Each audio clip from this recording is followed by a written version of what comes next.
విద్యాదానం మహాదానం అన్నారు పెద్దలు. అదే స్ఫూర్తిగా తీసుకున్న రిటైర్డ్ ఉద్యోగులు, ఉపాధ్యాయులు అందరూ కలిసి నిరక్షరాస్యులను అక్షరాస్యులుగా తీర్చిదిద్దుతున్నారు. మరి అక్షరాలు నేర్చుకున్న వాళ్ళు ఎలా ఫీల్ అవుతున్నారు, ఉపాధ్యాయులు ఏం చెప్తున్నారు, ఇవాళ గ్రౌండ్ రిపోర్ట్ లో చూద్దాం.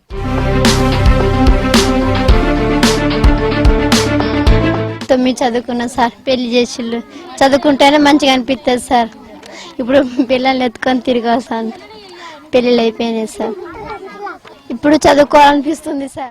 10th వరకు చదువుకున్నాం. 10th తర్వాత ఇక చదవమనుకున్నాం కానీ సార్ వల్ల ఇప్పుడు మేము నేర్చుకుంటున్నాం.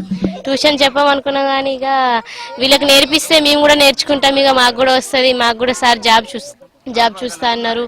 7th వరకు చదివిన ఆఫ్ చేసిన, మళ్ళీ సార్ ట్యూషన్ పెడుతుంటే చదువుకోవాలనిపించింది వచ్చిన. ఇప్పుడు మంచిగా అనిపించింది చదువుకుంటుంటే. సార్ ఇక్కడ ట్యూషన్ పెడుతుంటే చదువుకోవడానికి వచ్చిన. ఇంతకుముందు చదువుకోనప్పుడు నాకు చదువుకుంటే బాగుండు, నాకు చదువుంటే భవిష్యత్తులో మంచిగా ఉండేది అనుకున్నా. ఇప్పుడు సార్ ట్యూషన్ పెడుతుంటే ఇటు వచ్చిన.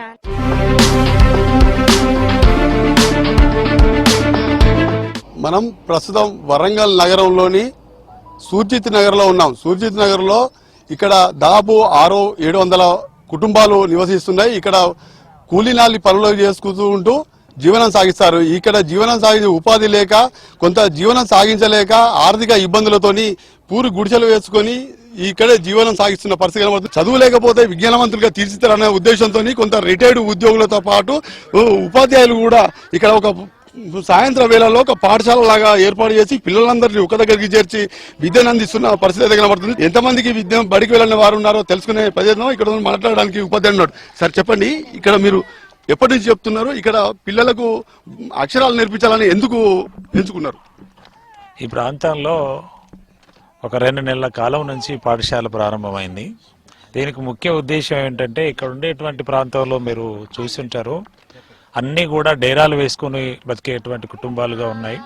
ఈ పిల్లలకు బడి అంటే ఏమిటి, చదువు అంటే ఏమిటి, దాని యొక్క ప్రాముఖ్యత ఏమిటిదో కూడా తెలియదు. అసలు వాళ్ళు రోజు సరిగ్గా భోజనం చేయకుండా ఉండడం, స్నానం చేయకుండా ఉండడం, అసలు బడికి రాకుండా బజార్లలో తిరిగే అలవాట్లను నేను గమనించిన తర్వాత వీళ్ళందరినీ కూడా బడికి వచ్చే విధంగా మోటివేట్ చేయడం కోసం, వాళ్ళ యొక్క కనీసంగా అక్షరాలైనా నేర్చుకోవాలనేటువంటి, అక్షరాలైనా నేర్పాలి, వీళ్ళ మధ్యలో మనం వెళ్ళాలి అని చెప్పి ఒక ఆలోచనతో ఈ బడిని మనం ప్రారంభించాం. దానికోసంగా ఈ పిల్లలకు ప్రతిరోజు ఏదో ఒక రకమైన అల్పాహారాన్ని సాయంత్రం పూట ఇవ్వడం, తర్వాత ఈ పిల్లలకు కావాల్సినటువంటి వాటర్ సప్లై చేయడం, ఈ పిల్లలకు కావాల్సినటువంటి బట్టల్ని కూడా సేకరించి వాళ్ళకు వేసుకోవడానికి సరైన బట్టలు కూడా లేవు, ఆ బట్టలు కూడా ఇప్పించడం, ఇవన్నీ కార్యక్రమాలు కూడా చేయడం వల్ల ఇక్కడ ఉండేటువంటి తల్లిదండ్రులకు కూడా ఒక భరోసా వచ్చింది. ఓహో, మా పిల్లలు కూడా చదువుకుంటారు, మా పిల్లలు చదివితే మా పిల్లల జీవితాల్లో మార్పు వస్తుంది, ఈ టీచర్స్ మా కోసం వచ్చారు, మా పిల్లల భవిష్యత్తు కోసం వచ్చారనే ఆలోచనతో వాళ్ళు కూడా మాకు సపోర్ట్ చేస్తూ ఉన్నారు. మేము ఏ పని చేసినా కూడా పిల్లల్ని మంచిగా తయారు చేస్తున్నారు. ఇప్పుడు స్నానం చేపిస్తున్నారు, మంచి బట్టలు వేస్తున్నారు, మంచిగా ఇక్కడికి వచ్చి కూర్చోబెట్టి పిల్లలు చదువుకునే విధంగా వాళ్ళు కూడా ప్రోత్సహిస్తున్నారు. వాళ్ళకు కూడా మనం అభినందనలు తెలియజేయాలి. సార్ మీరు చెప్పండి, అంటే పిల్లలను ఇక్కడ ఈ సూర్జిత్ నగర్ లో సంచార జాతులు కొంత స్థానికంగా ఉన్న వాళ్ళు కూడా కొందరు ఉన్నారు, వాళ్ళందరినీ ఎట్లా మోటివేట్ చేసి ఒక దగ్గరికి చేర్చగలిగిన? మొదటగా ఏంటంటే, ఈ కుటుంబాలు సంచార జాతి కుటుంబాలు మంచి వాళ్ళకు ఒక మంచి సంస్కృతి ఉన్నటువంటి వాళ్ళు. మనం తక్షణమే వాళ్ళకు మంచి ఆహారం ఇవ్వాలి, విద్య ఇవ్వాలి, వికాసం ఇవ్వాలని చెప్పేసి విద్యా వికాస పోషణ ఫౌండేషన్ అనేది, ప్రేరణ ఫౌండేషన్ అనేది గత కరోనా కాలం నుంచి 3.5 సంవత్సరాల నుంచి ఈ 100 కుటుంబాలకి మనము నిరంతరం ప్రయత్నం జరుగుతూ ఉంది. దీంట్లో అనేక మంది రిటైర్డ్ అధ్యాపకులు, మరి విద్యావంతులు, తర్వాత మహిళలు, చాలా మంది మహిళా సామాజికవేత్తలు దీనికి నడుము కట్టి నడుము బిగించి వచ్చడం జరిగింది. మంచి ప్రతిభావంతులు ఉన్నారు, వీళ్ళు ఆటలలో మంచి చక్కటి ప్రతిభ చూపించేటువంటి అమ్మాయిలు ఉన్నారు. కాబట్టి వాళ్ళకి ధైర్యం ఇవ్వాలి, వాళ్ళకి కావాల్సిన పోషణ ఇవ్వాలి.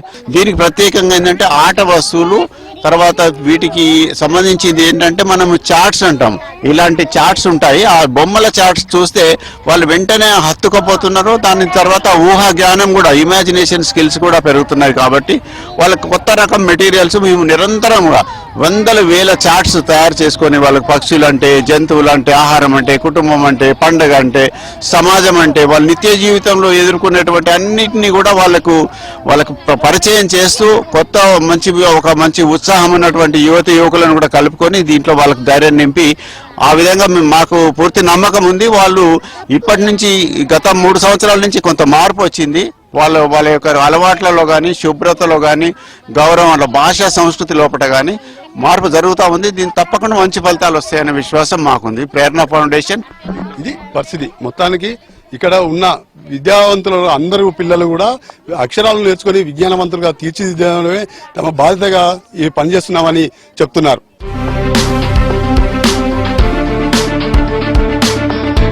ఇప్పుడు మేము ఇక్కడికి వచ్చే ప్రాథమిక స్థాయిలో పిల్లలకు ఆ లెక్కలు, తర్వాత రైమ్స్, తర్వాత హ్యాండ్ రైటింగ్ పెట్టియడం అనేటువంటి కార్యక్రమాలు ఇక్కడ కొనసాగిస్తున్నాం.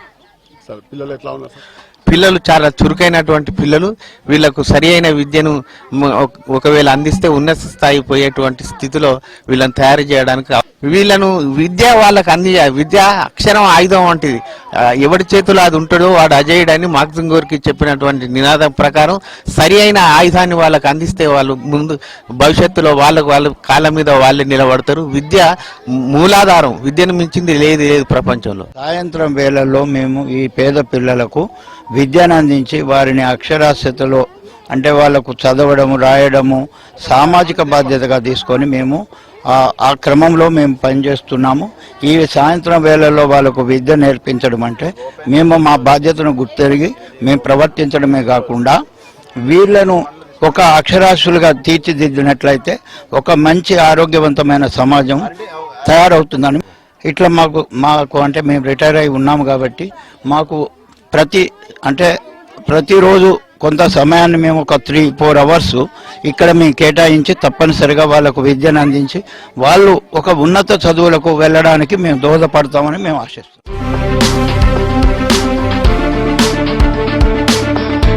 చూశారు కదా, పూట గడవక పస్తులుండలేక కూలీ పనులకు వెళ్తూ బడికి మానేసిన పిల్లల్ని కాదు, బడికి వెళ్ళని పిల్లలందరినీ ఒక దగ్గరికి చేర్చి ఒక దీపంతో మరో దీపం వెలిగించినట్లుగా అక్షరాలు నేర్పించి విద్యావంతులుగా తీర్చిదిద్దుతున్న ఈ రిటైర్డ్ ఉద్యోగులు, ఉపాధ్యాయుల కృషి అభినందనీయం, నేటి సమాజానికి ఆదర్శనీయం. వీడియో దశరథ్తో అశోక్ విస్క్రూస్, వరంగల్.